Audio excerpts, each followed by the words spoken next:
బెంగాలీ నటి పాయల్ ముఖర్జీ పైన దాడి జరిగింది. ఆమె తన కారులో కోల్కతాలోని సౌత్ అవెన్యూలో ప్రయాణిస్తూ ఉండగా విపరీతమైన స్పీడ్ తోటి ఒక టూ వీలర్ మోటార్ సైకిల్ అడ్డం వచ్చి కార్ని క్రాష్ చేసింది. ఆ నడుపుతున్న వ్యక్తి వచ్చి తలుపుని తడుతూ తలుపు కిందికి దించు అని చెప్పి ఈమెను బెదిరించాడు. ఆమె భయపడి ఏడుస్తూ నేను తలుపు తెరవను అని చెప్పిందంట.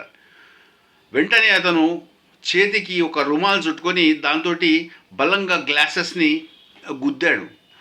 ఆ గుద్దడంతో ఆ గ్లాసెస్ మొత్తం అన్నీ పగిలిపోయి అమ్మాయి ఒంటిపైనంతా పడ్డాయంట. వెంటనే ఆమె దగ్గరలో ఉన్న పోలీస్ స్టేషన్కి వెళ్ళి దాన్ని రిపోర్ట్ చేసింది.